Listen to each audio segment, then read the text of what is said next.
The two-day 8th edition of the Broadcasting and Digital Media Convention 2024 has just concluded with insightful panel discussions and key presentations here in the town of Swakopmund. The convention was held under the theme Broadcasting and Content Publishing in the AI-Infused Digital Ecosystem. I'm now joined by the CEO of Broadcast Media Africa, Mr. Benjamin Pius, to gauge his thoughts on the two-day event. Good evening and welcome. Good evening. Thank you so Good much to for see being you again, Nina. Yes, indeed. I last spoke to you when it was the convention was just starting. Correct. And you spoke to me about what your hopes and expectations would be over the next 2 days. Have they been met? Oh, very much so. The convention has been a tremendous success beyond my wildest expectation.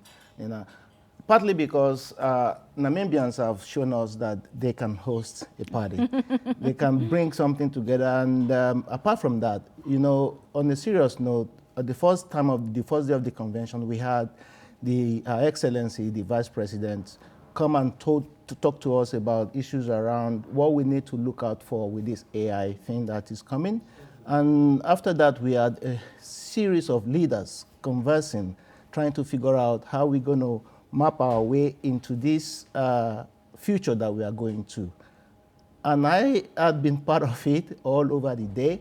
And I can tell you, to answer your question, I'm actually quite delighted that the conference has been an absolute success, Nina. Fantastic. Yes. Of course, as I mentioned, there were lots of panel discussions, a lot of deliberation. We looked at challenges, we looked at the opportunities within the media and broadcasting industry. Sure. But I want to focus quickly just on some of the challenges that came forth that media practitioners within broadcast face. What were the key challenges? First, let's look at this artificial intelligence thing that we are talking about. It is here.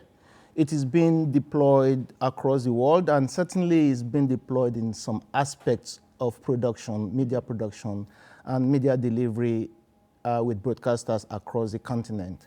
And the challenge is that, artificial intelligence, or AI for short, comes with massive potential. It helps you do a lot of things that you would widely not have thought you could be able to do, even within the media space in the past.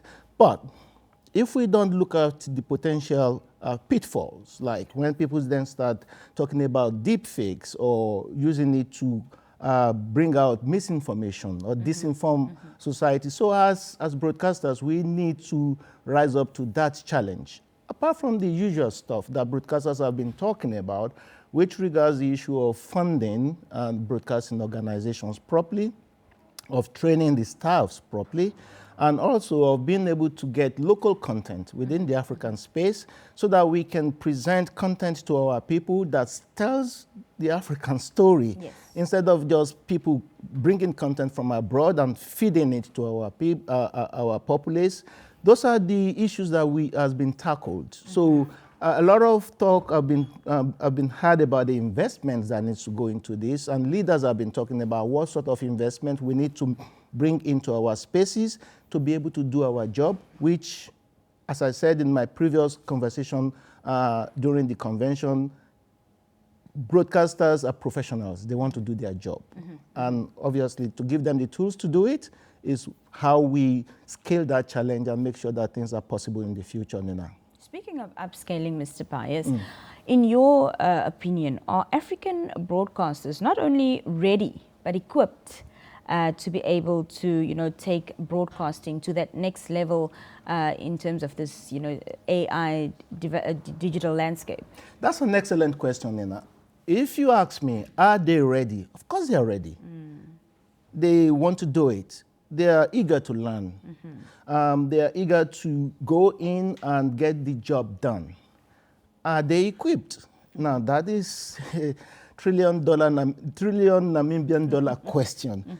Now, they should be equipped. We should find a way to get investments in. And that's what, in my role as one of the leaders in the industry in this continent, talking to my members, is we need to find the way we can finance the equipment of both the staff and the resources that the staff needs to be able to do well in the world we are going into. So it's not for a lack of readiness. Right. The folks are ready. We just need to give them the tools. They need to do the job. And hopefully, investors across the world will see the potential in the African space. They will bring the funds for us to be able to do what we need to do, and then they will reap the benefits. Look at what happened in the telecom space. Once you invest in, the African professionals will take over and do the job that needs to be done. And everybody becomes a winner. So it becomes a win-win situation, Nina. Speaking of the telecom space, also looking at the radio space in terms of broadcasting, one of the panel discussions was around, the visualization of radio. Yeah. You moderated that session and you seem to have a bit of a concern. If we do add this visual element to radio, does it not take away the essence of what radio is meant to be? Just reiterate your sentiments around that. I was only playing the devil's advocate, Nina, but see, I understand the attraction of visual radio. I was only asking the question, if we make radio TV, then is it not now TV instead of radio? But the point is this: radio is a medium that is close to my heart, because that is only medium that cuts across all class, all genres, or whatever you want to call it. Right. Even the people in our villages and hamlets in Africa have access to radio. Now, the question is, if we then turn radio into something you have to get on because you need data, you need access to data, because without that, it's when we say visual radio, we're basically talking about online radio. That's right. Where you can watch other things while listening to the music.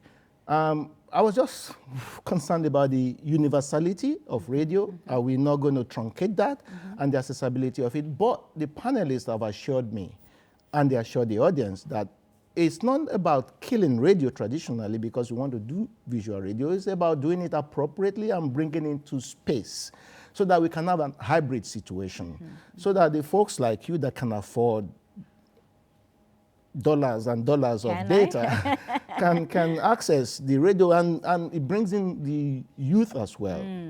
I understand from one of your colleagues that in these countries, 75% are basically youth.